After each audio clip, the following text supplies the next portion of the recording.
Et bonjour à toutes et tous et bienvenue dans ce live en présence de Nine Gorman et Mathieu Guibé qui sont l'auteur et l'autrice de Ash is Falling for the Sky. Aujourd'hui, nous allons parler de la version audio de Ash is Falling for the Sky que j'ai d'ailleurs pour le coup moi-même écouté. Donc on va en parler avec l'auteur et l'autrice et également avec l'un des deux comédiens qui a lu le livre afin qu'on puisse nous l'écouter dans nos oreilles. Donc je vais tout de suite inviter Nine et Mathieu à me rejoindre et sachez que vers la fin du live, nous aurons également le comédien, donc Gabriel Bismus, attendez, je vous dis le bon nom avec ma bonne prononciation, Gabriel Bismus bien-aimé, sachant que le livre est également lu par Solène Mara-Lévis. Donc je vais inviter à me rejoindre, hop là, Mathieu et Nine, tac, et je vais, hop là, les attendre, améliorer, hop, il devrait pas tarder à arriver. Est-ce que vous m'entendez bien? Si jamais quelqu'un me... Alors moi, je t'entends Bonjour. bien. Coucou, ça y est, je vous vois, trop bien. Alors attendez, je vérifie juste que... Alors oui, on t'entend bien, super. Comment est-ce que les personnes dans le live, comment est-ce que vous nous voyez? Est-ce que vous voyez tout le monde de la même taille? Est-ce que vous ne voyez que moi en grand? Parce que ce n'est pas mon but. Donc je vais juste vérifier. Alors attendez, je regarde. Ah voilà, super. C'est ça que je veux. Tac. Nickel, nous sommes tous les trois ensemble. Je préfère comme ça. Donc j'ai l'impression que tout le monde entend bien. Ah ça y est, tout le monde a mis des petits messages. Très bien. Merci à toutes et tous pour votre présence. Donc durant ce live, sentez-vous libre évidemment de poser des questions en rapport avec mes questions pendant le live, sans spoil, s'il vous plaît, parce qu'il y a des personnes qui n'ont pas encore lu ou écouté Ash is Falling for the Sky et qui donc ne veulent pas tout savoir tout de suite. Moi la première, j'en suis au tome 2 en écoute, donc voilà, je plaide coupable, j'ai pas encore terminé. Attention. Voilà pour les petites règles du live. 20 minutes avant la fin, on va avoir donc le comédien Gabriel qui va nous rejoindre pour nous lire un extrait. J'ai trop hâte. Et pour l'instant, c'est moi qui vais poser des petites questions. Et puis sur la fin, bien sûr, vous pourrez poser un max de questions aussi. Comment allez-vous, Mathieu et Nine, pour commencer? Bah, ça va bien. Et toi? Ça va aussi, merci. Et toi, Mathieu? Ça va, j'étais très Bon, je sais impatient que d'y participer.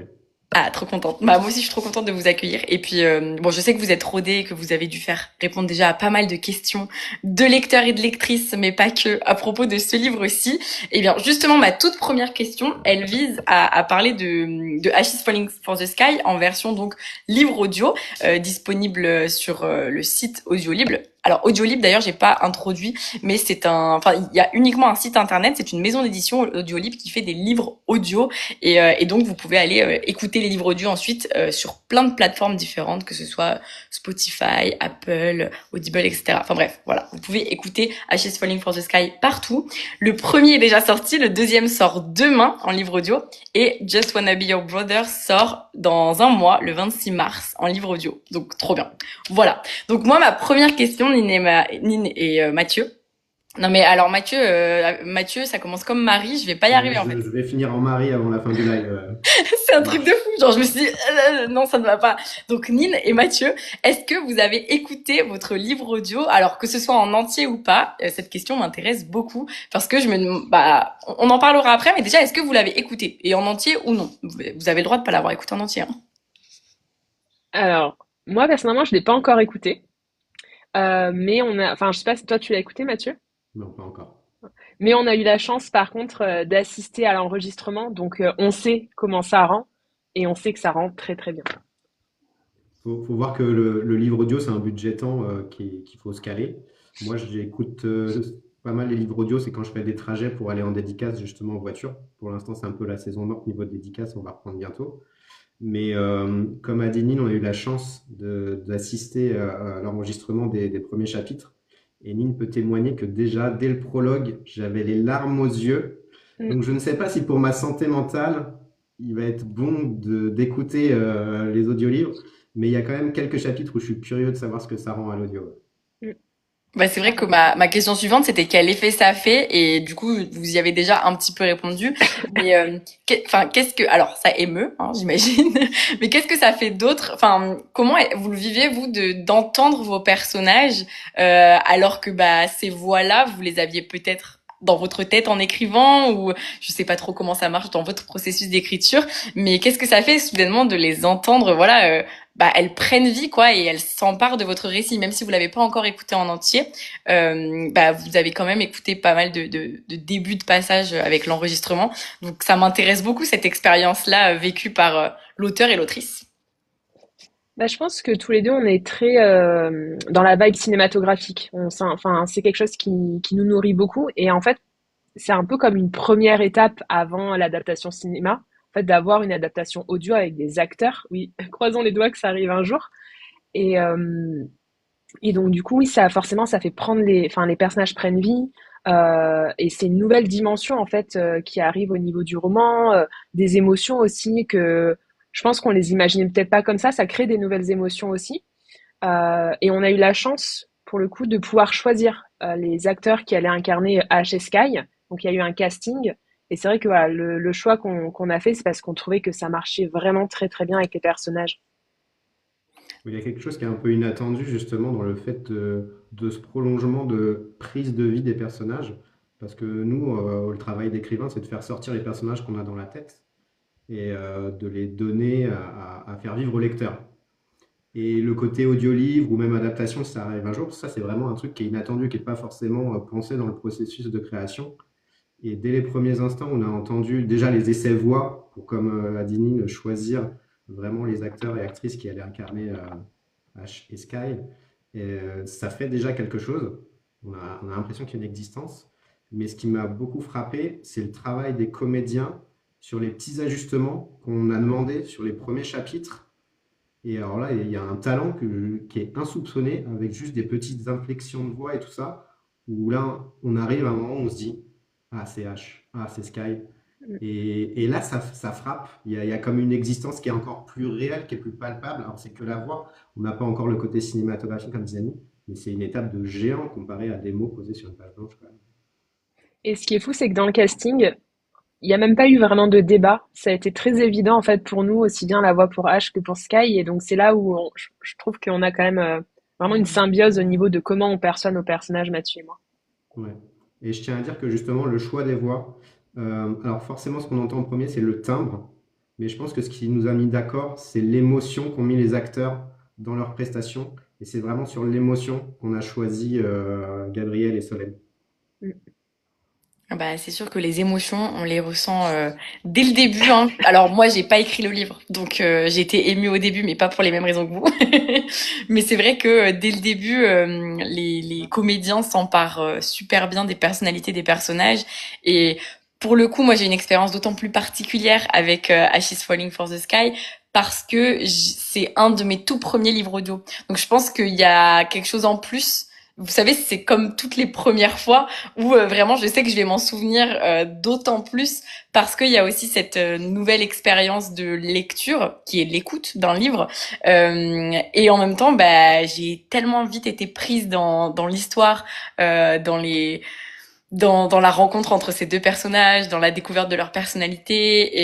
Et du coup, je suis ravie de savoir que vous avez eu une implication dans le casting. C'est quelque chose que je ne savais pas du tout. Et justement, je me demandais si vous pouviez avoir votre mot à dire. Donc, ça veut dire que vous avez assisté au casting de plusieurs personnes, ou est-ce qu'on vous a plutôt proposé une sélection finale et vous avez pu dire, même si bon bah tout le monde visiblement a été assez d'accord, mais vous avez pu dire bon bah nous on se dirige plus vers cette personne. Ben on nous a envoyé en fait deux personnes pour Ash et deux personnes pour Sky. Et du coup, nous, on a eu notre préférence bah voilà, pour Ash et pour Sky. Et après, on a pu se rendre en fait le premier jour de l'enregistrement pour voilà donner un petit peu des indications aux acteurs pour leur dire ah Ash, ses intentions, c'est peut-être un petit peu plus ça, Sky, c'est un petit peu plus ça, etc. et tout, pour qu'ils puissent être un peu drivés pour la suite de l'enregistrement. Et voilà. Trop bien. Non, mais c'est chouette parce que c'est une toute nouvelle expérience. Comme tu disais, Mathieu, c'est pas quelque chose. c'est pas quelque chose auquel on s'attend forcément en écrivant un roman. C'est vrai qu'on rêve d'une adaptation cinématographique. J'ai l'impression que beaucoup de personnes dans les commentaires rêvent d'une adaptation cinématographique. Donc, je croise les doigts avec vous. Si ça peut arriver un jour, on sera toutes et tous ravis, même si on va pleurer, je pense. Mais encore une fois, on ne spoil rien dans les commentaires, s'il vous plaît. Mais, Oui, mais c'est vrai que voilà, surtout comme que on disait, c'est un livre qui est très souvent en plus spoilé sur TikTok, donc je sais. C'est pour ça que je répète c'est ce un que j'avais miracle précisé. c'est un miracle que tu n'aies pas été spoilé encore. Oui, après bon bah de toute façon, je suis en mode voilà, je reste forte. Si jamais on me spoil un jour, je continuerai quand même mon écoute jusqu'au bout. De toute façon, maintenant je suis à fond dans là vraiment vous m'accompagnez pendant mes footings. Donc voilà, c'est Tu y es presque là, tu es dans le tome 2, t'as dit, donc tiens bon encore quelques temps, et c'est bon. ouais, franchement ça va, il me reste vraiment pas grand-chose hein. Puis après j'aurai Just Wanna Be oui, blablabla, Just Wanna Be Your Brother qui donc sortira aussi en livre audio. Donc je crois que je vais continuer sur mon périple. Au final voilà, je voulais le lire et ben je l'écoute. D'ailleurs pour l'anecdote, Mathieu m'a dit par Instagram quand j'ai dit que je l'écoutais enfin, il m'a dit mais si c'était comme ça qu'il te le fallait, je pouvais t'appeler et te faire la lecture au téléphone en fait. Alors oui Mathieu, est-ce que tu penses que tu aurais aussi bien lu que Gabriel et Solène? Non, je pense que j'aurais été loin du talent des deux acteurs. Gabriel et Solène qui sont donc les comédiens qui interprètent Ash et Sky. Alors, avant qu'on passe plus en profondeur sur le livre en tant que tel, j'ai une dernière petite question qui est plus en rapport un petit peu avec votre... en fait, c'est lié un peu au côté version audio, mais en même temps lié à votre processus d'écriture. Je me suis demandé si la lecture à voix haute, c'était quelque chose que vous pratiquiez dans votre processus d'écriture, et même en travaillant à quatre mains, donc avec en étant co-auteur-autrice. Et en fait, j'y ai pensé parce que je me suis dit, c'est vrai que parfois, quand on lit à voix haute, bah tout de suite, c'est plus la même chose et ça se rapproche du livre audio. Donc voilà, c'est une petite question que je me posais si vous pratiquez la lecture à voix haute seul ou entre vous en écrivant ou peut-être jamais. Alors, Nine me le dira, je me souviens plus si on le faisait sur les premiers, mais je sais que sur Just Wanna Be ou sur le deuxième peut-être aussi, on se relit les chapitres à voix haute. Ça permet de voir si ça fonctionne, surtout les dialogues, ou quand il y a des dialogues un peu plus pimentés, on va dire, que ce soit des personnages en colère ou quand il y a des jeux de mots, des choses comme ça, voir si ça fonctionne bien à l'oral. Déjà, c'est assez réaliste en termes de dialogue, mais voir aussi si la fluidité du chapitre ou des trucs comme ça. Donc, on a pris l'habitude de se faire la lecture l'un l'autre sur les chapitres quand ils sont quasiment bouclés pour voir si justement, en termes de lecture, ça coule bien. Mais je crois pas qu'on le faisait au tout début, c'est quelque chose qui est venu au cours du temps. Non, je pense pas qu'on l'ait fait sur le premier. En effet, je pense qu'on a peut-être commencé sur le deuxième, mais c'est sûr qu'en tout cas, on l'a fait sur Just Wanna Be, de se le lire. En tout cas, à la phase finale, une fois qu'on a bien fait les allers-retours sur les chapitres. Là, en fait, pour le peaufinage, on se lisait les chapitres à voix haute, quoi. C'est trop bien d'avoir ce retour d'expérience parce que bah, je pense que ça permet au dialogue d'être d'autant plus juste, comme tu as parlé des dialogues, Mathieu. C'est vrai que la justesse des dialogues, c'est quelque chose qui est toujours hyper important dans un roman. Alors en plus, quand on a une version audio et qu'on écoute le livre audio, je peux vous dire que ça prend d'autant plus sens et pour le coup, vous maîtrisez très bien les dialogues parce qu'à aucun moment, je me suis dit, waouh, trop bizarre. Non, vraiment, ça rend super bien et j'imagine que pour les comédiens aussi, bah, ça leur permet, eux, d'avoir beaucoup plus de fluidité dans leur lecture et dans leur travail de lecture à voix haute. Bon, évidemment, je vois énormément de petits messages de personnes qui disent qu'ils ont eu un énorme coup de cœur pour ce livre. Donc, bon, je pense que vous vous en doutez quand on voit le succès que Ash is Falling for the Sky a sur les réseaux et dans la vraie vie et sur les tables de librairie. Donc, encore aujourd'hui, j'étais dans une librairie, il y avait la version collector, les versions poche, bref, ce livre et ces personnages surtout vivent une vie magnifique. Et donc là, j'en viens à une question beaucoup plus banale à laquelle vous avez probablement déjà répondu des milliers de fois. C'est d'où vous est venue l'idée de ce roman? Comment est-ce qu'on commence à travailler sur un livre à quatre mains? Ouais, comment c'est venu tout ce projet? Pour le coup, moi là, je découvre parce que comme je l'avais pas encore lu, je n'ai pas encore fait de grosses recherches. Donc trop hâte de savoir. Je te Tu veux y laisse aller? répondre, Mathieu. Bah, Ok. comme tu veux. Alors, il faut savoir que avant ce projet, on se connaissait déjà avec Nine.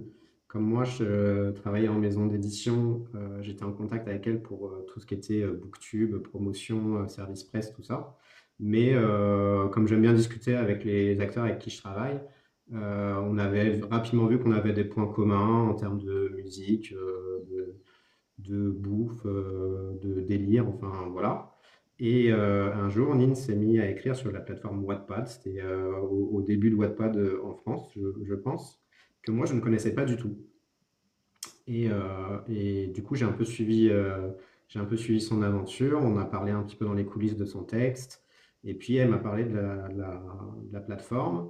M'a dit que peut-être ce serait une bonne idée pour moi de m'y intéresser parce que j'avais mes écrits et tout ça. Et à force d'en parler, est venu un jour où elle m'a proposé d'écrire un quatre mains dessus, une romance typée Wattpad où on posterait un chapitre par jour en prenant tous les codes de ce qui marchait, mais en les détournant à notre sauce. Donc on prend plein de clichés, on les assume, on les détourne. Et quelle histoire fallait raconter avec ça? Et ben, on a discuté petit à petit et né Ash, Sky, leur histoire.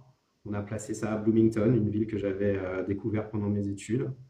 Et arrivé ce qui est arrivé. Voilà.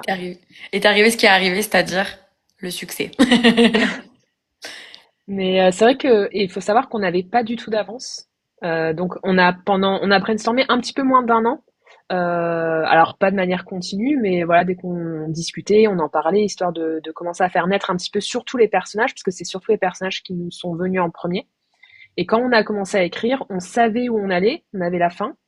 On avait peut-être un ou deux rebondissements, mais pas plus. Et en fait, ça a été au fur et à mesure, chaque jour, qu'est-ce qu'on écrit demain? C'est Et génial. donc, on préparait le jour même le chapitre qu'on postait parfois très très tard dans la nuit. Mais voilà, on tenait le rythme d'un chapitre par jour. Ouais, si on veut replacer dans le temps, la proposition du projet, c'était en décembre 2016 et on a commencé à poster au mois d'août 2017. Je pense on avait commencé à travailler un peu en juillet, on avait quelques chapitres. Et en fait, avant de poster, on s'est dit, non, ça va pas en fait. Et on est reparti de zéro en postant vraiment au jour le jour, comme disait Nine. Et donc, on écrivait dans l'après-midi, dans la soirée, on postait le soir. Fallait boucler le chapitre, fallait trouver la musique qui allait avec. Ça prenait Parce beaucoup qu'il y de a temps. une Des fois, musique par la chapitre, playlist est ouais. très importante. Ce qui rejoint déjà le côté audio et musical qu'on associe au roman. Et voilà. Parce qu'en gros, si on écoute en fait chaque musique dans l'ordre, il y a une résonance au niveau des paroles. Alors c'est pas exactement, enfin c'est pas non plus ultra précis, mais quand même, en fait, les paroles de chaque chanson racontent un petit peu, résument un petit peu le chapitre en fait. Puis l'évolution de l'émotion aussi et du mood correspond aussi au type de chanson qu'on a placé. Trop bien. Bah d'ailleurs, dans la version audio, il y a quand même quelques petites touches de musique par-ci par-là entre chaque chapitre et moi j'ai beaucoup aimé ça. Alors je ne suis pas une grande lectrice de livres audio, donc je ne sais pas si c'est commun à tous les livres audio, mais là pour le coup, ça me donne vraiment un rythme que j'ai apprécié et en plus, bah on a les, en fait dans la version audio, on va avoir toujours le petit nom en fait du personnage. Bon alors on le reconnaît avec la voix, hein, je vais pas vous mentir et on a le titre du chapitre. Mais c'est vrai que du coup, on n'a pas la musique, il me semble. Donc ça, c'est un petit... Bah, de toute façon, il y a des questions de droit. Mais ce que je veux dire, c'est qu'il n'y a pas les paroles de la musique, par exemple. Donc, faut que je refeuillette mon livre pour avoir des petites infos en plus. Je crois que de toute façon, les playlists sont dispo. Nine, tu les as mises à disposition. Oui, oui, on J'ai peut vu les passer trouver. ça sur des plateformes d'écoute. Donc voilà. Et oui, c'est dommage qu'on n'ait pas les musiques dans un livre audio, mais là, il y a vraiment des questions de droit qui sont impossibles à contourner. Mais il y a des petites touches de musique et moi, j'ai déjà trouvé ça hyper appréciable et ça nous met encore plus dans l'ambiance. Il me Euh, semble que les touches musicales, c'est vraiment une signature Audiolib, mais il me semble qu'il n'y a pas d'autres éditeurs audio qui le font, il me semble, hein.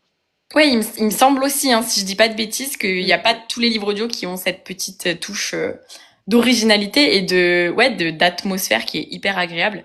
Parce que pour le coup, ouais, Audiolib, ils font beaucoup de livres audio qui sont hyper travaillés. Enfin, vraiment dans tout ce que j'ai entendu, c'est quand même très quali. Donc, il va falloir que j'en écoute d'autres après. Pour l'instant, laissez-moi finir. En plus, j'en ai un troisième qui sort en mars. Donc, je le répète, le 26 mars, Just Wanna Be Your Brother qui sort en livre audio et Ashes Falling for the Sky tome 2 sort demain en livre audio, le 26 février. Donc ça va, pas beaucoup d'attentes pour celles et ceux qui nous regardent actuellement. Moi j'ai une petite exclue, j'avoue. J'étais un peu contente de ce privilège-là parce que j'étais en mode je ne peux pas m'arrêter maintenant, ce n'est pas possible. Vous ne pouvez pas finir un livre comme ça. Mais vous l'avez fait. Bref. Donc, moi, ce que je voulais vous demander pour continuer, puisque la jeunesse, enfin, c'était hyper intéressant à entendre, et vous avez tous les deux évoqué le fait de prendre un petit peu des clichés qui fonctionnent et de les détourner à votre manière. Et pourquoi ce désir de prendre des clichés, et est-ce que vous avez l'impression que vous avez réussi à faire autre chose qu'une histoire cliché, du coup? Parce que je me dis, c'est un pari qui peut être risqué. Alors pour moi, les clichés, s'ils existent et si on les appelle clichés, c'est pas pour rien et ça veut dire que ça fonctionne. Autrement, on peut aussi appeler ça les tropes, de manière plus récente. Je dirais que par exemple, le tome 1 est plus cliché par exemple que le tome 2. Donc le tome 1, c'était un petit peu le défi et qu'on s'est d'autant plus éloigné des clichés dans le deuxième tome. Je pense que bah, ça a double tranchant, j'aurais tendance à dire. Forcément, il y en a, ça va les appeler, il y en a, bon, bah, ça va pas leur plaire. Il en faut, je pense, pour tout le monde. Mais en tout cas, moi, je suis assez contente de ce qu'on a fait. Je pense qu'on est allé là où on voulait aller. On a traité les clichés comme on voulait le faire. Et encore aujourd'hui, tu vois, je pourrais relire Achise et je l'aimerais toujours autant, tu vois. Ouais, comme dit Nine, il n'y a pas de fumée sans feu en fait. Quand il y a un Mm. cliché, c'est qu'il y a quelque chose qui attire le lecteur et qui fait que ça devient populaire et qu'on le retrouve et on le retrouve et on le retrouve encore. Et dans ce cas-là, il y a deux catégories de lecteurs. Il y a ceux qui vont se lasser d'un cliché ou qui veulent le voir traité d'une manière différente ou originale, où il y a une autre partie du lectorat qui, au contraire, va vouloir retrouver un cliché parce que c'est quelque chose qu'ils connaissent, c'est quelque chose de réconfortant. Et ça, c'est, je pense, assez typique dans le genre de la romance, où justement, ça peut être une lecture réconfortante, une lecture doudou, et on aime bien retrouver les bases qu'on connaît. Nous, on a décidé d'emmener sur un chemin que les gens connaissaient et de les perdre un peu en route à notre sauce. Et oui, c'était un risque, mais est-ce que le livre ne fait pas toujours parler de lui 8 ans après? Peut-être que c'était un risque qu'à payer. Mm. Tout à fait. C'est ce que quelqu'un a écrit dans le chat. 8 ans déjà et toujours aussi merveilleux, célèbre, voilà. Donc Mm. ce livre fait un très beau bout de chemin. Alors évidemment, je lis une des questions que j'ai vu passer parce que je sais que c'est une question où beaucoup attendent une réponse. Est-ce que vous avez actuellement un projet à quatre mains prévu tous les deux ensemble ou pas? Je sais, si je ne dis pas de bêtises, qu'il y a un projet pas à quatre mains, mais à deux mains auteur, deux mains éditrice, si je dis pas de bêtises. Mais est-ce qu'il y a autre chose? Après, peut-être que c'est secret encore. Alors non, on travaille sur aucun projet actuellement. Après, c'est pas l'envie qui manque, c'est pas les idées qui manquent non plus. C'est toujours le temps, les emplois du temps. Euh, je sais pas si tu veux rajouter un truc sur ça, Mathieu, mais Non, bah après, Audrey a bien placé le fait qu'en ce moment, on travaille ensemble quasiment tous les jours. Enfin, au moins, on s'appelle une fois par semaine pour la relation éditeur-auteur cette fois, dans le cadre d'un projet qui verra le jour au deuxième semestre 2025. Mais c'est vrai que on a chacun nos projets pour l'instant. Nine a encore aussi des projets avec Marie. Et on va essayer de se caler un jour peut-être pour rediscuter d'une éventualité. Mais l'envie est là, ça c'est sûr. Trop bien. Eh ben, je pense que je ne suis pas la seule à dire que on a déjà hâte des prochains projets.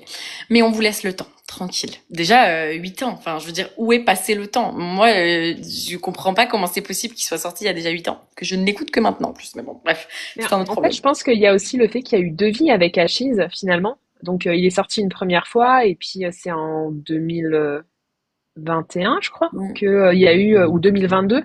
Comment? 2021-2022, je crois, hein.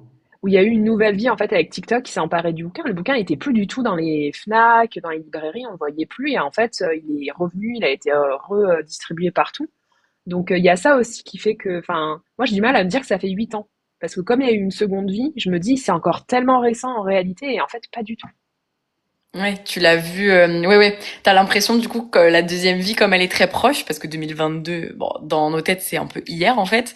Bah, c'est comme s'il était sorti récemment, ou en tout cas sur la version qui est hypée sur TikTok, par exemple. Donc, c'est pour ça que ça faisait sens aussi de faire ce live sur TikTok, je trouve, et que c'est super chouette parce que on voit là déjà toutes les personnes qui disent que le livre est génial, que le livre leur a brisé le cœur, que cette série est incroyable. D'ailleurs, on a parlé du coup de potentiel projet à quatre mains, mais pour l'instant en attente. Mais moi, ce qui m'intéresse, c'est comment est-ce qu'on écrit à quatre mains. Quand c'est un livre avec deux points de vue, on a tendance tout de suite à se dire ah bah il y a un auteur qui fait un personnage et une autrice qui fait l'autre personnage. Peut-être que c'est pas du tout ça, peut-être que c'est ça. En plus, vous étiez du coup sur Wattpad à l'époque où vous publiez les chapitres. Donc, est-ce que vous vous faisiez quand même relire les chapitres ou des fois vous vous surpreniez totalement? Alors, je pense que c'est la méthode qu'on nous a collée à la peau, parce qu'on donc il y a deux narrateurs, un personnage masculin, un personnage féminin. Nous-mêmes, un auteur un masculin, un auteur féminin, une autrice. Et de fait, les gens nous ont catalogué un peu comme ça. Enfin, c'est la méthode logique qui leur apparaît, alors qu'en fait, pas du tout. La vraie méthode, Mine va nous la dire. Alors, on écrit tout à deux. Donc, en fait, c'est pas plus rapide, c'est plus long. Ce qui se passe, c'est qu'en général, on va quand même un petit peu se mettre d'accord sur ce qu'on a envie d'écrire sur le chapitre suivant. Donc, on brainstorm, on échange, etc. Et après, en fait, l'un de nous, donc comment dire, on intercale. Donc, l'un de nous va faire une première version du chapitre, va l'envoyer à l'autre, qui va repasser dessus, peut-être foutre le bordel, supprimer plein de trucs, rajouter plein de trucs. Et en fait, c'est un aller-retour comme ça sur le chapitre jusqu'à qu'on soit contents tous les deux en fait de la version finale. Et une fois qu'il est terminé, là, on se fait la lecture à voix haute et le chapitre est validé. Et un coup, par exemple, c'est Mathieu qui va faire la première version, un coup, c'est moi qui va faire la première version. Ça va dépendre du feeling qu'on va avoir avec le chapitre. Mais du coup, on écrit vraiment tout à deux. Tout à deux. C'est fascinant. Mm. Et alors, pour revenir sur le côté surprise, alors certes, on ne le fait pas comme ça, mais depuis qu'on utilise Google Doc et qu'on peut suivre en direct l'écriture de chacun, c'est vrai que des fois, quand j'écris, je vois le petit curseur de Nine qui se pointe sur mon chapitre et je sais qu'elle est en train de lire en direct. C'est Et je peux horrible. pas m'empêcher d'inventer un twist ou un jeu de mots débile juste pour la surprendre. Mais le fait est que si ça la fait rire, des fois ça reste dans le bouquin. Oui. C'est trop drôle. J'adore cette anecdote. D'ailleurs, il n'y a pas trop de mésententes du coup en écrivant à quatre mains parce que c'est quand même. Enfin, je sais pas, quand on écrit une histoire, je me dis qu'on écrit les vies des personnages et donc des fois il y a des plot twists ou des événements qui sont hyper importants dans la narration, dans le récit. Et est-ce que ça vous est arrivé des fois de vraiment débattre pour défendre une de vos idées ou une de vos envies ou est-ce que ça a toujours été hyper fluide au final? Non, on débat. On n'est pas toujours d'accord. Mais je pense qu'on peut pas écrire avec tout le monde. Qu'on n'est pas compatible avec tout le monde. Que déjà, il faut vraiment mettre son ego de côté quand tu écris à quatre mains. Sinon, ça peut pas fonctionner. Et ça nous arrive voilà, de pas être d'accord, mais en fait, bah, ok, t'es pas d'accord. C'est quoi ta contre-proposition? Ok, la contre-proposition, c'est ça. T'en penses quoi? J'aime toujours pas, mais je te fais une autre contre-proposition. Et en fait, de cet échange, à force, on finit par arriver à une nouvelle idée qui est généralement meilleure, en fait, que toutes les idées précédentes. Et ça enrichit finalement le texte, tu vois. Ouais, ouais, ça c'est, bah, c'est trop bien aussi de montrer aux lecteurs et lectrices et potentiellement auteurs et autrices en herbe que déjà qu'on peut pas écrire avec tout le monde, mais surtout que tout n'est pas idyllique quoi et qu'il y a aussi, bah, après c'est bien aussi d'avoir des arguments et de défendre ses idées. Mais c'est vrai que ça c'est quelque chose qui me questionnait beaucoup. J'ai une autre question qui est plus un peu drôle, un peu peut-être, je sais pas si celle-là on a l'habitude de vous la poser. Mais je me dis, quand on écrit un livre à quatre mains, enfin si, quelqu'un vous l'a peut-être déjà posé quand même, mais quand on écrit un livre à quatre mains, et que parfois il y a, alors on dit des scènes de smut sur TikTok, mais du coup, comment on fait? Est-ce qu'il y a de la gêne ou est-ce que pas du tout, vous avez le droit de pas répondre si jamais? J'avoue, j'ai jamais été gênée, perso. Moi, de mémoire, je me souviens qu'on en avait discuté au tout premier et qu'il y avait cette espèce de truc en mode, bon, peut-être pour ces scènes-là, on écrira chacun de notre côté, machin. Et en fait, quand on est arrivé sur ces scènes où il y a eu zéro gêne, on a pris ça comme un chapitre normal et ça s'est fait comme ça. On a eu une petite aide des collègues de Nine à l'époque pour vérifier si les descriptions correspondaient bien à ce que les gens pouvaient imaginer derrière. Mais sinon, Mais en pas de fait, souci. il faut savoir que, enfin, j'ai l'impression que pour parler avec plein d'auteurs et d'autrices de romances, j'ai l'impression que c'est un peu pareil pour tout le monde. On n'est pas en transe ou enfin, il n'y a pas une émotion particulière quand on écrit des scènes de smut. Au contraire, c'est des scènes où c'est le plus mécanique possible. Comment faire pour que ça soit quand même sexy sans que ça ressemble à un kit Ikea en fait. Globalement, c'est ça. Il y a toujours les trucs des répétitions. Il faut faire attention de pas remettre bouche, je sais pas combien de fois, yeux, mains, enfin plein de trucs comme ça. Donc c'est très en fait juste assez mécanique dans l'écriture, les scènes de smut. Donc c'est vrai que du coup il y a une distance et il n'y a pas forcément de gêne. En tout cas pour nous, il n'y avait pas forcément de gêne quand on les écrivait ensemble, quoi. Non, mais c'est... Il y a un côté très recette où il faut tous les ingrédients, mais il faut trouver la bonne qualité. Donc ça va être le genre de vocabulaire qu'on va utiliser. Ça peut aller du très cru ou à quelque chose de plus métaphorique, plus romancé, plus poétique. Donc il fallait trouver l'équilibre qu'on voulait. Et finalement, d'être deux à travailler sur la scène, ça permet d'avoir un avis extérieur sur justement ce niveau de registre de poésie ou pas de poésie, justement, si on veut quelque chose de plus sensuel, de plus sexuel. Et donc du coup, bah, on a cet ajustement qui se fait parce qu'on est deux et on a un regard tout de suite direct sur la qualité de la scène. Et donc finalement, ça a aidé peut-être les deux. Et de voir aussi si on visualise bien. Genre, est-ce qu'on voit vraiment les personnages dans la bonne position, par exemple. Ça, c'est des Il se trucs qui sont pouvait drôles qu'on voit d'avoir des le fois point de vue sur... d'un garçon et d'un point de vue d'une fille Oui, aussi, aussi. sur une relation. C'était assez intéressant aussi. Mm. Non, mais c'est vrai que c'est hyper bien d'avoir vos retours et même vos explications sur le côté plus mécanique, par exemple. Je pense que vraiment, en tant que lecteur ou lectrice, on se rend pas compte. En plus, sur TikTok, je sais que tout ce qui est smut, on en parle beaucoup, partout. Les livres, des fois, ils ne sont définis que par ça, alors que bon, souvent, il y a autre chose aussi. Et là, pour le coup, moi qui écoute Ashes Falling for the Sky en audio, bah, ça a son importance que vos scènes, elles soient plutôt justes, parce que pour le coup, on est vraiment dans de la visualisation. Enfin, j'ai l'impression que en ayant une voix qui nous lit le livre, bah voilà, enfin moi, rien que de parler là, je visualise les différentes scènes que vous avez pu écrire et surtout le fait qu'il y en ait qui soient plus ou moins romantiques, plus ou moins dans l'urgence, enfin dans la violence entre gros guillemets, mais bref. Donc du coup, je trouve ça hyper enfin, je trouve ça hyper intéressant et c'est vrai que c'est des questions que j'avais jamais posées. J'ai dit allez, celle-là, je vais la poser. TikTok, c'est le lieu pour. Carrément. D'ailleurs, c'est le moment pour celles et ceux qui ont des questions, n'hésitez pas à les poser dans les petits messages là, pour qu'on puisse rebondir dessus. Même si il m'en reste encore un petit peu avant l'arrivée de Gabriel, qui est l'un des deux comédiens qui faisait le personnage de Ash, qui fait le personnage de Ash, puisque c'est encore le cas pour la version du tome 2 qui sort demain. Et moi, alors j'ai une question que je trouve intéressante parce que vous avez beaucoup de lecteurs et de lectrices qui viennent vous voir en dédicace aux quatre coins de la France, partout. Et en fait, je me demandais si, avec du recul maintenant, avec les années, même si, comme tu l'as dit, Nine, le livre a eu un peu deux vies et deux sorties, et j'imagine que vous avez d'autant plus de monde depuis que TikTok s'est emparé un peu du roman et du phénomène. Mais qu'est-ce que vous avez l'impression qu'on vous dit le plus souvent aux dédicaces? Est-ce que vous avez des phrases, des mots, des choses, bon bien sûr sans rentrer trop dans l'intimité des personnes, mais je me demandais s'il y a des choses qui ressortent en particulier. Là, clairement, vous pouvez presque faire des stats maintenant avec le monde qui vient vous voir. Je pense que ce qui revient le plus, c'est qu'on les a fait pleurer. Clairement, je pense que c'est la phrase qui revient systématiquement, limite en premier. C'est presque pas bonjour, c'est pas merci pour les larmes, quoi. Je vous aime, mais je vous déteste de m'avoir fait pleurer. Vous auriez pu fournir les mouchoirs. Les séances de psy, c'est qui les paye? Enfin, vraiment, il y a tout un groupe de phrases qui reviennent sur ce genre-là. J'adore. Je trouve ça très drôle en même temps. Parce que tout ce qui revient, c'est les larmes. Ouais. Ils vous ont écouté, puisque moi, quand j'avais reçu ce livre, Albin Michel avait mis un petit paquet de mouchoirs avec. Tu les as peut-être à côté, Nine. J'adore. Bah, faut savoir que c'est Mathieu qui voulait ce goodies depuis extrêmement longtemps. Donc là, c'était enfin l'occasion de pouvoir faire des mouchoirs brandés à Chise. Mais C'est quelque chose que j'adore. j'avais Je proposé pour les ai Just qui Wanna Be Your m'attendent Brother à là-haut. l'époque.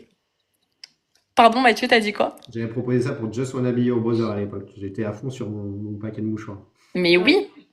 Mais d'ailleurs, même si on n'est pas dans Enfin, on n'est pas dans Just Wanna Be Your Brother, mais beaucoup de personnes demandent s'il va sortir en version collector. Je sais pas si c'est quelque chose que vous pouvez dire, que vous avez... Alors, on peut y répondre. Nous, on adorerait, mais en tout cas, c'est pas du tout un projet, en tout cas, qui est lancé au sein d'Advent Michel. Donc, pour l'instant, c'est clairement pas du tout prévu, quoi. Alors, il y a des personnes qui m'ont demandé en version poche, mais ça, je sais que la réponse c'est oui, mais qu'il faut attendre un petit peu, j'imagine, si je dis pas de bêtises. C'est ça. Pour celles et ceux, pardon, pour celles et ceux qui ne le savent pas, quand un roman sort en grand format, il faut attendre environ minimum 1 an avant qu'il sorte en poche.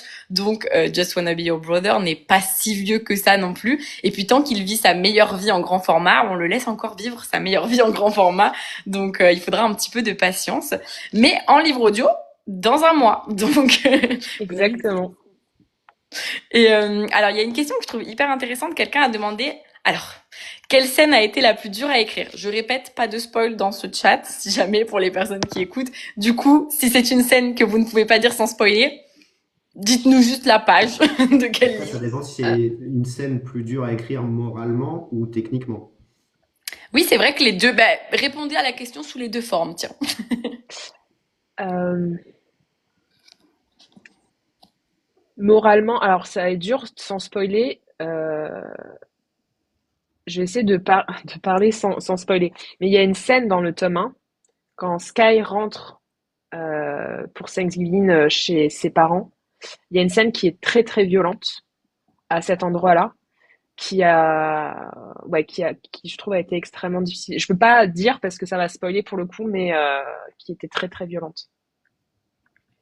Je ne dis rien, parce que j'ai la... Mais j'imagine, oui, que ça avait beaucoup de... Et là, du coup, c'est plutôt niveau émotion, du coup, Nine, dans ce... Oui, bah en fait forcément tu écris et il y a un dégoût, il y a en fait tu ressens fortement quand même enfin moi j'ai ressenti fortement les émotions de Sky et ouais tu te sens pas forcément très très bien quand t'écris une scène comme ça quoi. Oui, j'imagine. Bah écoutez, dans les commentaires, on voit que tout le monde a été traumatisé également. Moi de même, puisque j'étais en train de courir et que moi j'entends des trucs horribles pendant que je cours. Mais en même temps, grâce à vous et au fait que j'écoute de plus en plus de choses, j'ai testé pour vous pleurer en courant. C'est un concept. Ça fonctionne aussi. Écoutez. Et du coup, est-ce que vous avez une idée de scène, comme tu disais, plutôt techniquement, Mathieu, ou si vous n'avez pas d'idée, c'est pas grave. Alors, c'est peut-être pas une scène en particulier, mais il faut savoir que dans le tome 2 de Ashes, on a des flashbacks qui racontent l'adolescence de Ash. Et forcément, ces flashbacks sont des points ponctuels pris dans le temps. Et donc, on concentre les infos qu'on donnait sur ces flashbacks à un moment donné. Mais en vrai, si on prenait l'histoire en continu à cette période-là, peut-être que les infos auraient été distillées autrement. Ce qui était le cas dans Just Wanna Be Your Brother, mais du coup, on était bloqué parce que les flashbacks existaient déjà. Oui, Donc, du coup, on a dû trouver des raisons pour lesquelles les infos arrivaient à tel moment et pas avant, alors que les gens se côtoyaient tous les jours et tout ça. Donc, techniquement, ça a été dur de justifier parfois l'arrivée de certaines infos, mais ça nous a permis de nous creuser, de réussir à faire le livre comme il était. Les deuxièmes scènes un peu dures, c'était dans le tome 2 de Ashes. Il y a tout un passage où il y a un manque de communication entre les deux protagonistes. Et je trouve que on cherchait à donner le bon équilibre entre intensité et choses qui refusent d'avancer justement parce qu'ils ne communiquent pas entre eux. Et techniquement, c'était dur de trouver le bon équilibre. Oui, merci. Merci pour ta réponse. J'en prends note. Je pense que je n'y suis pas encore. Donc, j'y penserai quand j'y serai. En plus, ouais, je pense que là, j'en suis à 15, 20% peut-être du livre, mais pas plus. Donc, et j'ai une dernière petite question. Alors, hop, je regarde. Y aura-t-il encore d'autres livres autour de cet univers? C'est vrai que c'est une question qu'on m'a beaucoup posée, donc je vous la pose parce qu'elle est importante avant qu'on puisse passer à la lecture du passage de Gabriel. Donc, est-ce que dans cet univers-là, il y a encore des projets? Mais du coup, tout à l'heure, vous avez dit qu'il n'y avait pas de projet d'écriture, donc... bah il y a pas de projet d'écriture lancé, ça c'est sûr, mais des idées bah là comme ça j'en vois il y en a on a trois idées par exemple dans l'univers, mais est-ce qu'elles sortiront un jour? C'est toujours ça la question en fait. Les idées elles vont jamais manquer, mais c'est est-ce qu'elles vont valoir le coup de sortir un livre un jour? Est-ce qu'on va trouver le temps de les écrire pour qu'elles sortent un jour? Ça c'est ça c'est ce qu'on sait pas, c'est le ouais. C'est le point d'interrogation. Exactement. Tout le monde a ce point d'interrogation dans le chat. J'adore.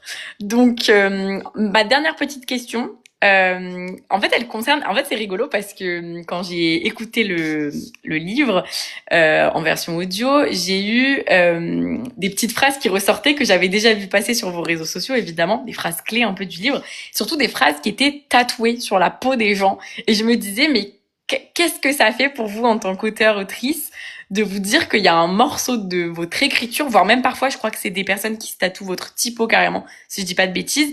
J'ai l'impression, enfin, je me dis que si j'étais autrice un jour, je pense que ça serait mon plus bel objectif de vie, je crois, qu'on se fasse tatouer mon livre. Alors, c'est très impressionnant. Moi, je suis une fan qui, justement, pourrait faire ça, globalement. J'ai des trucs de groupes de musique que j'adore, de livres que j'adore qui sont tatoués, etc. Donc, je sais, en fait, la valeur que ça peut avoir parce que je le fais aussi. Et donc, c'est assez indescriptible, mais c'est un high level, c'est un goal. Enfin, c'était même pas un goal en réalité dans ma vie personnellement, mais ça a débloqué quand même un goal quand ça arrivait, parce que ça me semblait improbable qu'un jour quelqu'un ait envie ouais, de se faire tatouer, même pas forcément avec notre écriture, de se faire tatouer tout court quelque chose en rapport avec une de nos histoires, quoi. C'est, ça prouve à quel point, en fait, l'histoire a touché la personne. C'est assez incroyable de cet engagement parce que bah, un tatouage, c'est à vie ou presque, hein. Et de se dire que les gens ont été marqués suffisamment pour franchir ce pas et garder ce petit rappel, ce petit mémo de cette histoire qui leur a parlé. On ne sait pas forcément pourquoi non plus d'ailleurs, parce que cette histoire fait vraiment beaucoup écho chez des lecteurs à des choses très personnelles. Et c'est en ça qu'ils veulent garder un lien avec l'histoire ou avec les personnages. Mais alors, par contre, quand ils demandent vraiment notre écriture, moi, je culpabilise parce que je déteste mon écriture, je la trouve moche. Et quand je sais qu'elle va se retrouver sur la peau de quelqu'un, je m'en veux d'avance. Mais bon, je respecte leur choix et je m'y plie avec plaisir. Mais, euh, mais je préfère quand c'est l'écriture de Nine ou Ah non, une belle typo de tatoueur. Mais moi, j'ai pas, j'ai du j'ai mal à pas une très proposer mon belle typo écriture. non Je fais plus. des efforts et tout, mais Non, mais si vous écrivez très très bien et surtout, de toute façon, vous allez pas dire à la personne, ah, merci, mais c'est moche, c'est mon écriture. Bah, déjà, on généralement, se on est quand concentre même, pour pas faire de fautes. c'est ça, on est un petit peu stressé, on fait plusieurs essais, on sait jamais. Et puis, enfin, généralement, moi, je demande, tu veux pas nous envoyer un message sur Insta plutôt, on te va te faire de manière plus posée, plus proprement et tout. Et généralement, il y a quand même ce truc et ça, je le comprends aussi, c'est on le veut sur le moment parce qu'en fait, ça marque aussi la rencontre, etc. et tout. Donc, ouais, il y a un petit peu la pression de se dire, faut que ça soit assez joli, quoi, quand même. J'adore. Et si c'est pas indiscret, mais vous avez le droit de pas répondre, est-ce que vous deux, vous vous êtes fait un tatouage en rapport avec votre univers ou pas? Peut-être que je le sais, enfin, Oui. bah voilà. Euh, Bah, alors Mathieu, il s'est carrément fait les paroles de musique donc de la chanson de Brothers. J'adore. Et en fait, autour du noir, je sais pas si on verra bien, il y a des coordonnées géographiques et j'ai les mêmes en fait qui sont Oh, là. j'aime trop. Et c'est les coordonnées géographiques du village d'Ely. Trop Voilà. bien.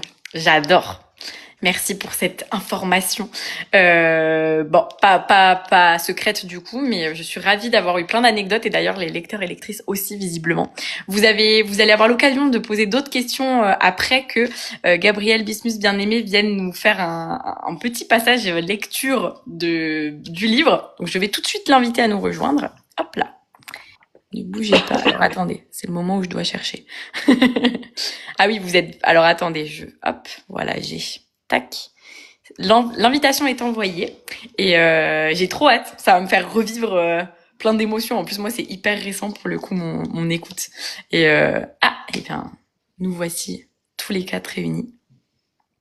C'est en cours de chargement. Est-ce que tu nous entends, Gabriel? Oui, je vous entends, je vous vois. Nous, on te Incroyable. voit pas. Ah bon? Active ta caméra en cliquant sur. Attendez, j'arrive. Ah oui, c'est parce qu'il me demande l'effet que je veux mettre. Bah, pas d'effet. Hop. Salut tout le monde. C'est parfait. Ouais, tout va bien niveau son, c'est... C'est Vraiment Super. nickel. Du coup, Gabriel, pour te présenter à tout le monde, tu es donc l'un des deux comédiens, alors qui interprète H, donc l'un des deux comédiens du livre. Toi, tu interprètes H et Solène, hop, je reprends le nom de famille. Solène Mara-Lewis, c'est bien ça, hein, si je dis pas de bêtises. Oui. Et interprète Sky.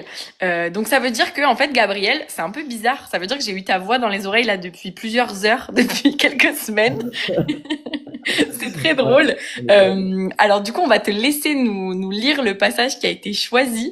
On va être en petit moment d'écoute. Ça va être hyper agréable et émouvant. Et ensuite, bah, on aura quelques petites questions pour toi pour terminer le live. Il faudra pas que les lecteurs et lectrices hésitent dans le chat à mettre des petites questions aussi. Voilà, n'hésitez pas. Je te laisse du coup la parole, Gabriel, si c'est tout bon pour toi. Oui, oui, c'est tout bon. Alors, si jamais je fais des petites erreurs, vous savez, en livre audio, ça arrive, je reprendrai la phrase, ne m'en voulez pas, je vous en supplie. Ah, mais on met une note à la fin. Incroyable, incroyable. Bon, alors, super. Qu'est-ce que je voulais dire? Ouais, je fais tout le chapitre parce que oui, on m'avait donné un chapitre il y a 5 pages. Je fais les 5 pages? Je sais pas si Bon, moi, vous. ça me va, hein. Incroyable. Super. Et ben, dans ce cas-là, c'est parti. Au pire, si Donc, c'est plus long que prévu, c'est pas grave. Si ça dérange personne. Est-ce qu'on met un petit contexte au chapitre? Ouais. bah, je crois que c'est le. Bah, Du si tu, coup, on bah, a si tu choisi veux, un vas-y. chapitre qui est quasiment au début du tome 1, qui s'appelle New Player. C'est un chapitre assez introductif où on est un peu sur la rencontre de Ash et Sky. J'avoue, on hésitait sur un chapitre avec un petit peu plus d'émotion, mais on s'est dit que ça sera peut-être spoilant. Et puis peut-être pleurer en live devant tout le monde, c'était peut-être pas une bonne idée. Donc on est resté sur un des premiers chapitres. Oui, d'ailleurs, c'est le chapitre sur lequel j'ai passé l'essai, donc voilà, je l'ai lu quelques fois. Donc, c'est parti. H, New Player. Je vois cette fille qui se faufile parmi les corps en mouvement pour venir à ma rencontre. Celle qui me dévisageait sans vergogne il y a à peine quelques instants. Elle m'interpelle. Elle cadre pas avec le tableau, comme une touche de couleur dans un film en noir et blanc. Elle appartient pas à ce monde. Pas du tout, ou pas encore. C'est la question, et je vais rapidement avoir la réponse. Tu veux un verre? Me demande-t-elle sans tourner autour du pot. Les filles qui m'accompagnent, dont j'ai déjà oublié les noms, la dévisagent, outrées, du genre c'est chasse gardée ici. Moi, son audace m'amuse. Elle a peut-être pas d'expérience, mais au moins elle a du cran. Sauf qu'elle m'intéresse pas. Offrir un verre dans une soirée où l'alcool est gratuit? T'as pas trouvé mieux? En plus, j'ai déjà un verre, et 2 serveuses. Et t'as aussi un flagrant manque de classe, mais personne n'est parfait? Rétorque-t-elle sans me quitter des yeux. Quant au service, je pense que je peux te proposer mieux. J'arque un sourcil, autant pour le teasing que pour la répartie. Elle vide son verre sous mes yeux, garde la bière dans sa bouche, puis s'approche de moi. Elle glisse une main derrière ma nuque, ses doigts tremblent un peu, trahissant son angoisse. Elle compte vraiment me faire boire de la bière comme ça? Elle a du courage, mais elle manque de jugeote. Aucune envie de bousiller mon perfecto pour son petit défi perso. D'autant plus qu'avec ses joues gonflées, elle ressemble à un hamster qui voudrait me rouler une pelle. Je plaque ma main libre sur son visage et la repousse gentiment, sans un mot.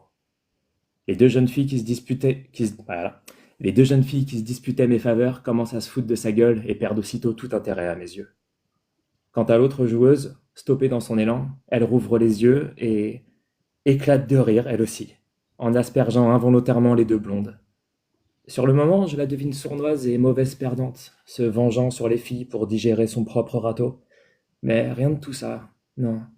Son rire n'est pas faux. Elle se marre pour de vrai.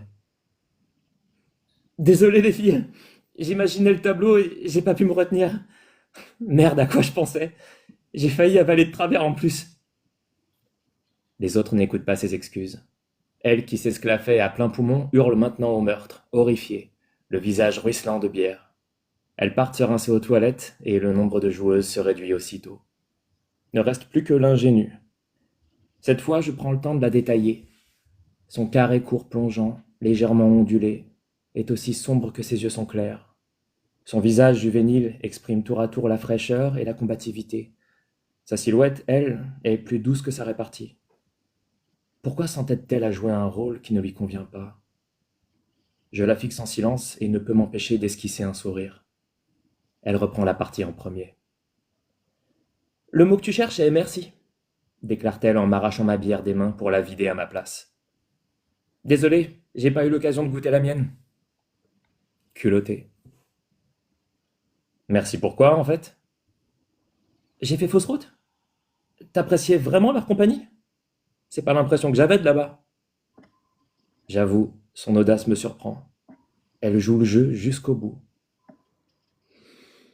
Une fois dans un lit, sans doute. Pas de réponse. La punchline a touché. Rien que la vérité crue, et voilà qu'elle prend peur. Elle est pas prête. Pourtant, alors que j'hésite à porter le coup de grâce, à cette mascarade qui commence à traiter... Voilà. Pourtant, alors que j'hésite à porter le coup de grâce à cette mascarade qui commence à traîner en longueur, je lui découvre encore du répondant. Ça sentait pas le challenge, pourtant? 2 filles dans mon lit, c'en est pas un, dis-je, jouant la carte de l'arrogance. On m'avait parlé d'un collectionneur, mais à t'écouter, t'es plutôt un charognard, non? Et une maman oiseau alcoolisée qui donne la béquille à un charognard, c'est ton idée d'un bon challenge? Un ange passe. Elle fronce légèrement les sourcils, visiblement à la recherche d'une réponse. Et toi, c'est quoi ton idée d'un bon challenge? Tu veux pas le savoir. Mais ça n'implique pas un défi entre potes pour aller draguer une fille en soirée. Quoi? Tu m'as bien dit qu'on t'avait parlé de moi, non? Non, Les autres ont rien à voir là-dedans. C'est pas un défi, tu te trompes. Pour la première fois, elle évite mon regard. À quoi pense-t-elle? Ses amis nous fixent toujours. Ils s'attendent probablement à ce que je la rembarre une bonne fois pour toutes. Elle aussi, certainement. Est-ce qu'elle va se défiler si je lui propose de monter? Putain, où avais-je la tête? Lâche-t-elle tout à coup. J'arque un sourcil sans la quitter des yeux. On peut mettre mon comportement sur le compte de l'alcool? Curieuse parade, mais je lui accorde le bénéfice du doute. Elle poursuit. Je suis désolé si j'ai fait erreur. Je te laisse retrouver tes 2 copines. Échec et mat. Elle renonce. Pourtant, elle ne s'en va pas encore et ajoute. Je me suis un peu oublié dans le feu de l'action, mais à mes yeux, une fille ne devrait jamais être considérée comme un défi ou un prix à gagner. Ça vaut pour elle, et ça vaut pour moi aussi. Cette fois, elle tourne les talons et s'apprête à repartir, mais au dernier moment, elle marque un nouveau temps d'arrêt. Elle reste là, paralysée, et ses poings se serrent. Un reste de combativité. Elle jette un œil par-dessus son épaule, sans chercher à capter mon regard. Ça vaut aussi pour toi. C'est terminé. Mais pourquoi alors que depuis le début je voulais lui faire baisser les bras, ai-je le sentiment de perdre la partie? Ça vaut aussi pour toi. Alors, salut, marmonne-t-elle en guise d'adieu. Tu sais, j'ai pas une grande estime de moi-même. Ça me dérange pas vraiment d'être ton lot de consolation. Nos yeux se rencontrent et dans les siens, un millier d'émotions entrent en collision. Que va-t-il résulter de ce Big Bang? Je lui tiens la main, anticipant le fait que, si elle écoute un tant soit peu sa raison, elle va partir en courant. Elle fixe ma paume qui l'invite, mon visage, puis se mord la lèvre inférieure. Contre toute attente, elle hésite. Et alors que je m'attends à ce qu'elle n'ait pas assez de courage, elle me surprend une dernière fois en posant ses doigts sur les miens.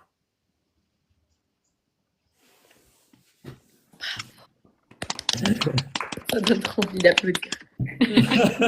C'est trop bizarre via TikTok. Ouais. Je pense que tout le monde applaudit dans le chat, je suis sûre. Voilà, je vois des petits applaudissements qui arrivent. C'est bon. Désolé pour les petites erreurs, mais vous voyez comment ça se passe dans les vraies conditions d'enregistrement. C'est aussi ça. Bah, déjà, c'est hyper impressionnant, je trouve, d'assister à ça et d'assister surtout aux scènes de dialogue, en fait. Tu le disais, Gabriel, c'est une des scènes qui était dans, du coup, le casting. Et pour Ouais. le coup, elle est hyper représentative de tout ce qui est important dans cette version livre audio. Bah, déjà, on voit que tout le monde est Il y a que des applaudissements dans les commentaires, je te le dis tout de suite. Il y a eu pas mal de personnes qui ont dit je vais me relire tous les livres en version audio. Donc ça me fait plaisir si ce live vous donne envie de les lire ou de les relire.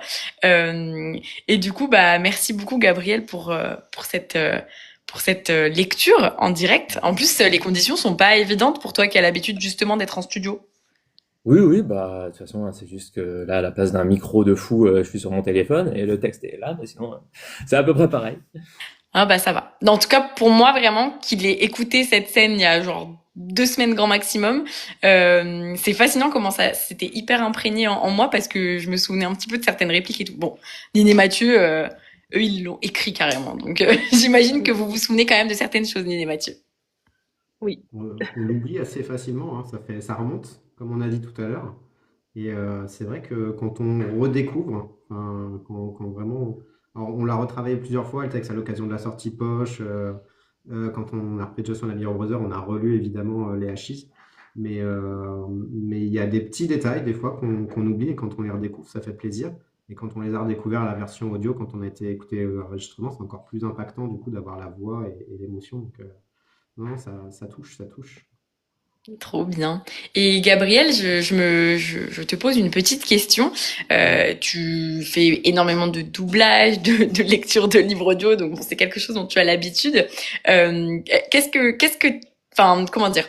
Euh, je sais pas comment ça fonctionne justement quand on lit un livre audio. Est-ce que c'est toi qui choisis un projet qui te parle ou non? Mais du coup, je voulais savoir ce que tu avais ressenti en interprétant le personnage de H. Est-ce que c'est un personnage auquel tu t'es attaché maintenant que tu l'as quand même, que tu as vécu plein de choses à ses côtés pendant 2 livres? Et d'ailleurs, je le répète parce que j'ai vu que dans les commentaires, quelqu'un nous le disait, mais le tome 1 est déjà disponible donc sur le site de Audiolib, vous pouvez le voir puisque c'est le site de la maison d'édition. Et ensuite, c'est disponible sur toutes les plateformes d'écoute de livres audio. Le tome 1 est déjà disponible, le tome 2 sort demain et Just Wanna Be Your Brother sort le 26 mars et il est lu par Pierre-Henri Prunel. Donc cette fois-ci, on a une nouvelle voix puisque j'imagine que c'est celle de Zach, si je ne m'avance pas trop. Mais du coup, voilà, je te pose cette petite question. Comment ça fonctionne dans le choix et qu'est-ce que tu éprouves pour H maintenant?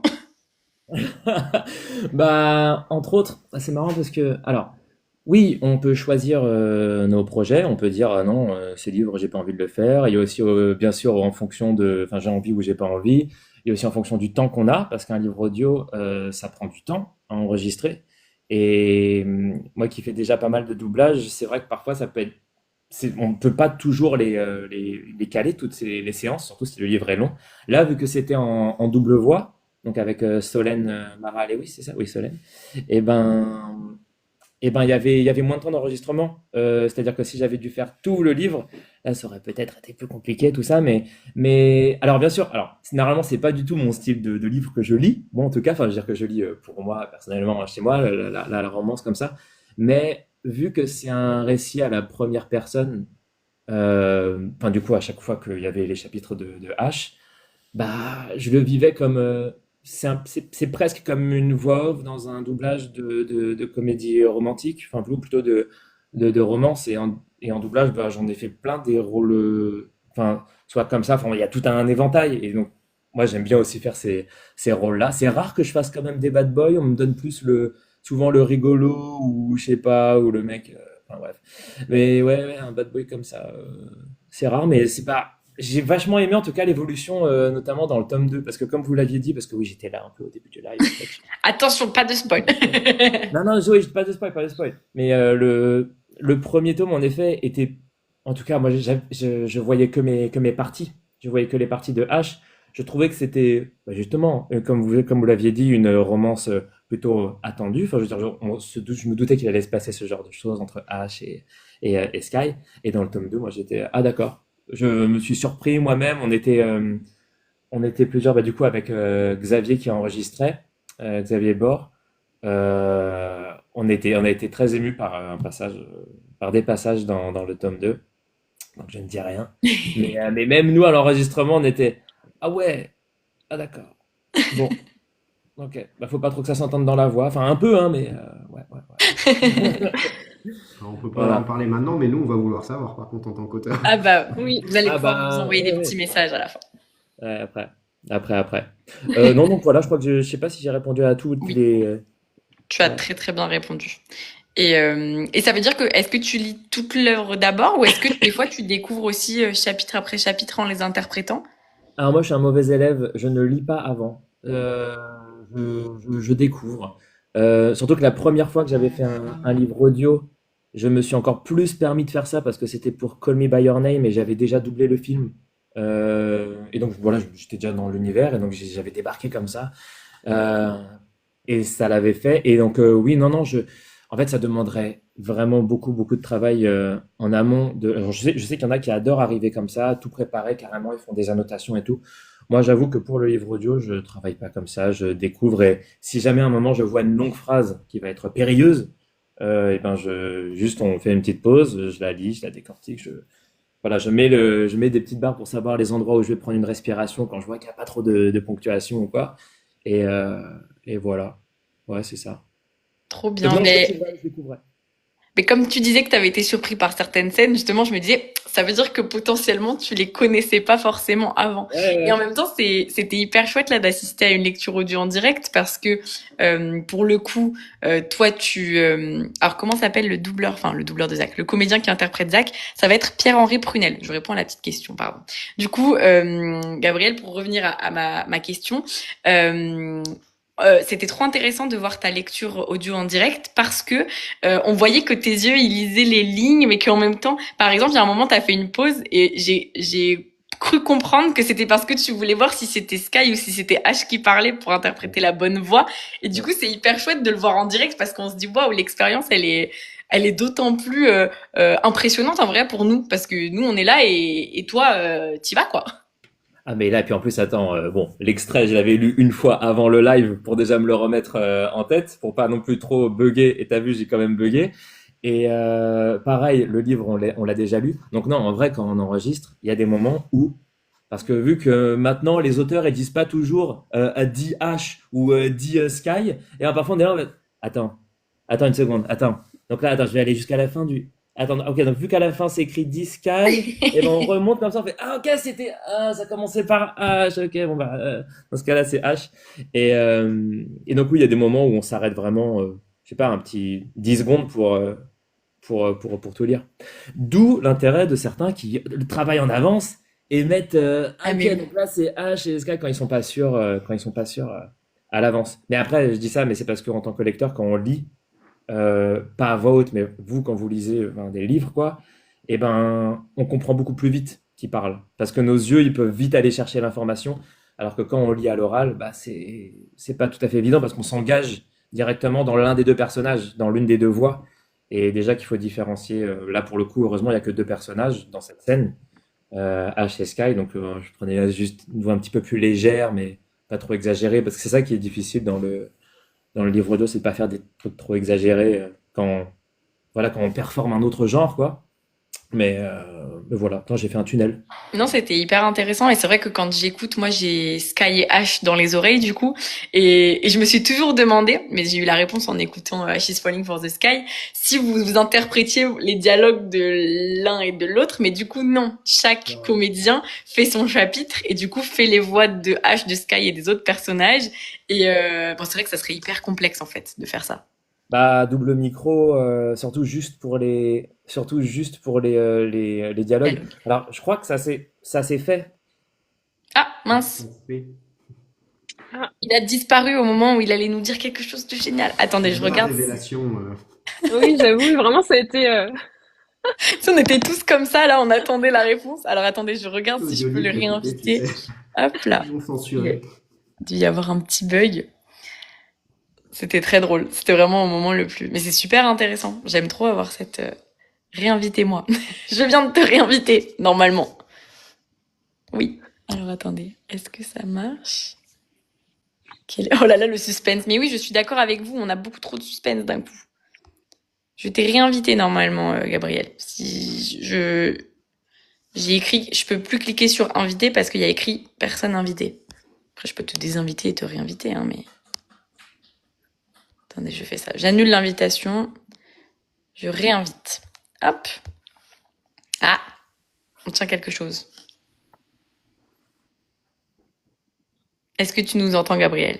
Ouais, ouais, salut. Il y avait trop de suspense, c'était horrible. Terrible.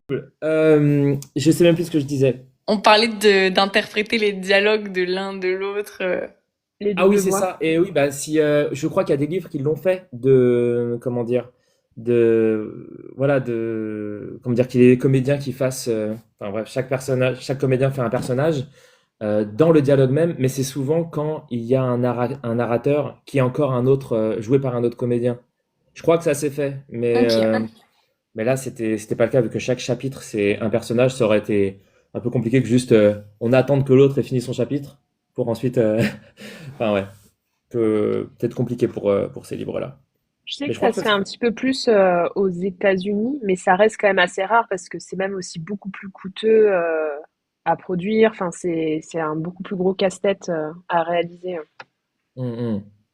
Ouais, parce que dans la logistique, enfin déjà là on te voit le faire en direct et on voit que tu arrives à passer d'une voix à l'autre et tout. Bon, même si j'imagine que quand tu es sur place dans le studio, des fois tu vas t'y reprendre ou autre pour trouver la bonne intonation. Mais j'imagine que ouais, si vous devez être plusieurs, là le temps il est encore plus multiplié quoi. Il y en a besoin de beaucoup plus pour faire le livre audio en entier. Bah là, j'avoue que le plus dur, c'était dans les moments où il y avait plusieurs personnages féminins, parce que pour déterminer à chaque fois une sorte de petit caractère différent, quand c'était plusieurs femmes, du coup, femmes qui se parlaient, ça, c'était un peu plus compliqué parce que ce que je viens de dire, oui. Ouais, pour pas trop, ouais, non, mais pour pas exagérer le ton sur certains Ouais. personnages. Et du coup, ça veut dire qu'avec Solène, la comédienne qui a fait Sky, vous avez pas travaillé ensemble, du coup, ou vous voyez quand même? Non, non, on s'est rencontrés juste, on s'est croisés un moment parce que elle terminait une demi-journée d'enregistrement et moi j'allais faire l'autre demi-journée. Donc on s'est juste croisés. Mais C'est hyper drôle de se dire, enfin, c'est hyper drôle de se dire que moi, j'ai entendu vos deux voix ensemble comme si vous vous parliez. Et en fait, bah, non. Mais en même temps, vous incarnez des personnages. C'est les personnages qui se ouais. parlent.